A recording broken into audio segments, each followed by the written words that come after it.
Let's look at the second day of difference of two squares, and it's going to be on pages 206 to 207, 27 to 54 multiples of 3.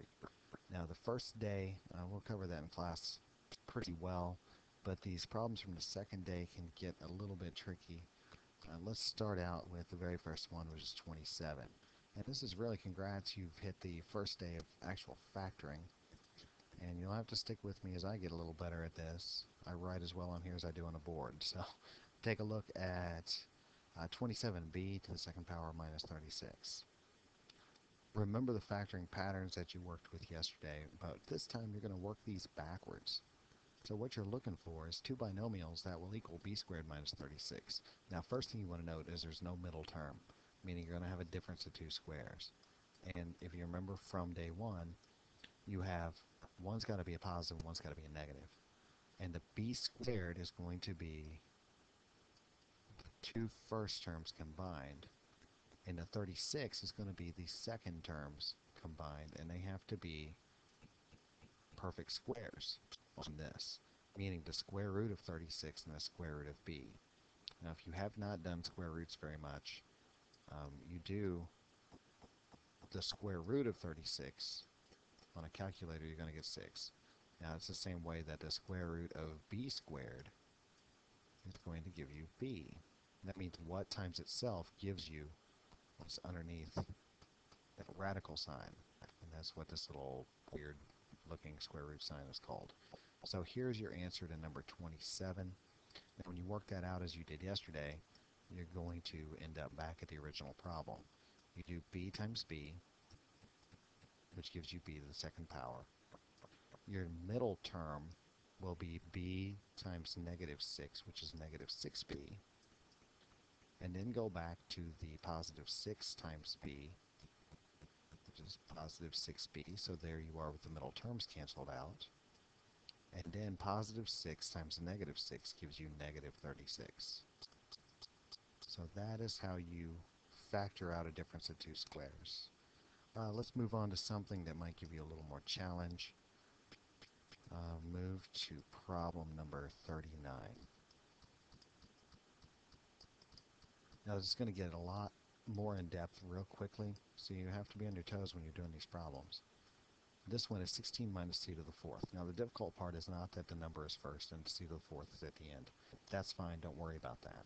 What you're looking for, again, is two binomials. You're going to get very used to this factoring pattern if you're not already. And you're looking for the 16 is created from the two first terms. In other words, here and here multiplied together will give you 16. And they have to be the same number. So in this case, it's 4 and 4. It's still going to be 1 plus and 1 minus. I put the plus first just out of habit. And then c to the fourth, if you take the square root of that, that's going to be c to the second power. And this will be c to the second power. Now I have a lot of confidence you'll be fine here. But what I need you to be careful on is that this part, you cannot factor any further. So I'm going to put not factorable on that one. But this one, you can still factor that. You're not done yet. And that's what takes getting used to. It takes practice. And just like writing on this tablet takes practice. So still factorable. So what you need to do is to break this down into two more binomials. So the 4 is going to come from your first two terms, which is 2 times 2. And then c squared is going to come from c times c. And 1 is plus, and 1 is minus.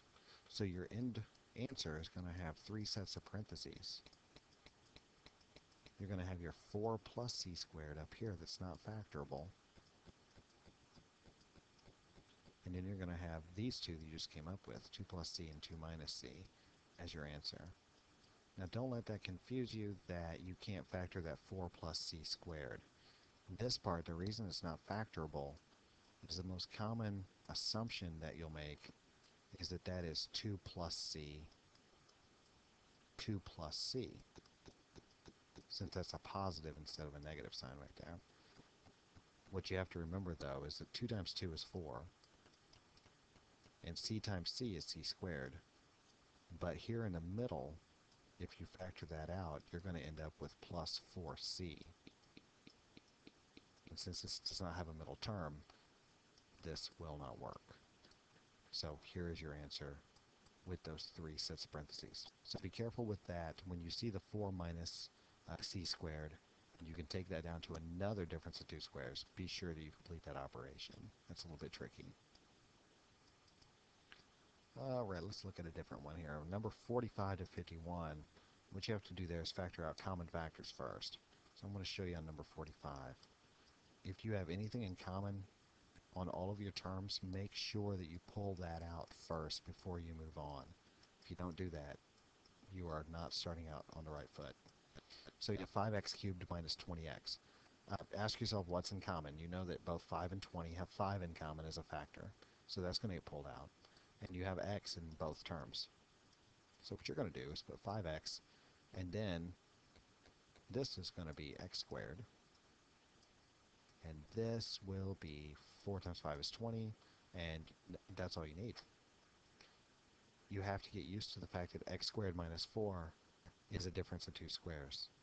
So you can factor x squared minus 4 to x plus 2 and x minus 2.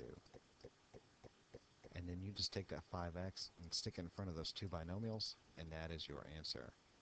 You have to do this part first. Make sure that you're building a habit on how that works. Alright, and remember on 46 through, it's all the way through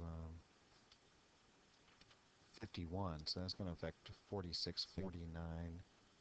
No, that's not correct. You're only doing multiples of 3. So 45, 48, and 51, you're going to need to factor out a common factor first.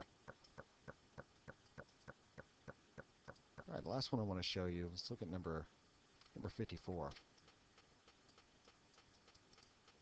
And these are a whole different beast. You've got t to the second power minus t minus 1 squared.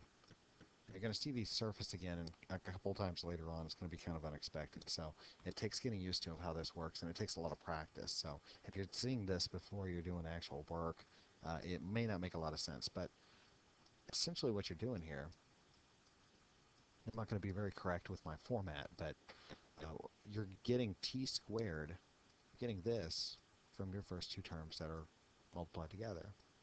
And that's t times t. Now this one, t minus 1 to the second power, is going to be a combination of your two second terms. So I'm going to put a t minus 1 in here. I'm just going to interlock parentheses here. I'm just going to nest them in. T minus 1 times t minus 1 will give me t minus 1 to the second power. And then a difference of two squares, one's a plus and one's a minus. Now when you work that out, you got t plus t minus 1, which is 2t minus 1 in the left-hand set of parentheses. And then here you have t minus t, but remember you have to distribute that negative out. So it's t minus t plus 1. Now t minus t, obviously the t's are gone. So you're left with 2t minus 1 times just 1, so that's not important. So here's your answer, 2t minus 1. You don't need the parentheses, of course. That's one way of looking at that problem. Now, as they get more complex, what sometimes will help is I'm going to set, here's way 2. We'll call this over here, we'll call it way 2. We're going to set the variable s equal to t minus 1, so you can kind of see what's going on with this, if that previous example didn't make sense. And I'm going to rewrite the problem. I'm going to make that t squared minus, and in place of the t minus 1, I'm going to make that s instead. So t squared minus s squared. If you're writing this as a difference of two squares, then you would probably a lot quicker come up with t plus s, t minus s.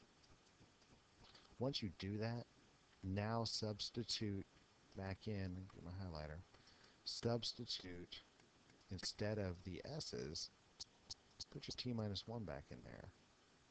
And actually, I I goofed. This shouldn't have been there, so just ignore that. So s is t minus 1. Make that t plus, so in the first parentheses instead of s, put your t minus 1 there.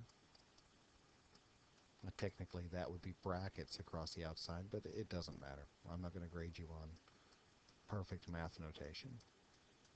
And then t minus 1, and that should look exactly like this step that you had up here. You distribute your negative sign, combine terms, and you're going to get 2t minus 1 as your answer. So use that trick if you substitute, like in this case, a single variable for an expression.